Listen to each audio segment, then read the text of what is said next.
മല്ലികയ്ക്ക് അഭിനയിക്കാൻ അവസരങ്ങൾ ഏറെ ഉണ്ടായിട്ടും കുടുംബത്തിന് വേണ്ടി മാറി നിന്നു എന്നുള്ളതാണ്. അത് ചില്ലറ കാര്യമല്ല. ഒരു മെഴുകുതിരി പോലെ മെഴുതിരി കത്തി കൊണ്ടിരിക്കുന്നു, വെളിച്ചം പരത്തിക്കൊണ്ടിരിക്കുന്നു. അത് ഉരുവെന്ന് മനസ്സിലാക്കാം. പക്ഷെ ഇവിടെ മല്ലിക ഉരുവുകയല്ല, തൻ്റെ കുടുംബത്തിന് വേണ്ടി ശക്തയായി നിൽക്കുകയായിരുന്നു ആലോചിക്കണം. തൻ്റെ ഭർത്താവ് അഭിനയിച്ച് വളരുന്ന സംതൃപ്തി, തൻ്റെ മക്കൾ വളരുന്നുള്ള സംതൃപ്തി, അത് വലിയ എന്ത് നേട്ടമാണ് ഒരമ്മയ്ക്ക് വേണ്ടത് എന്നാണ് ചോദിച്ചത്. പക്ഷേ മല്ലിക പിന്നെ പറഞ്ഞ ഒരു ചില കാര്യങ്ങളുണ്ടെന്ന് ആലോചിക്കണം. എൻ്റെ മക്കൾ വളർന്നു, സിനിമയിൽ അവർ ഏതാണ്ടൊക്കെയായി.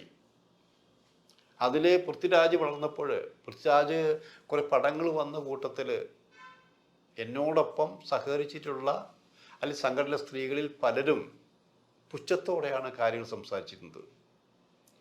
ചിലരൊക്കെ പറഞ്ഞുണ്ടാക്കി, മക്കളുടെ സിനിമയുടെ കാര്യങ്ങളെല്ലാം നോക്കുന്നത് മല്ലികയാണല്ലോ. ഒരു കഥ പറയാൻ ചെന്നാൽ അത് മല്ലികയെ കഥ പറഞ്ഞ് തൃപ്തിപ്പെടുത്തിയാലേ ഓക്കെ പറയുള്ളൂ. ഇങ്ങനെയും കുറേ പ്രചരണങ്ങൾ വന്നു. കേട്ട് അവസാനം മല്ലിക ചോദിച്ചു, എൻ്റെ മക്കളെക്കുറിച്ചല്ലേ നിങ്ങൾ പറയുന്നത്?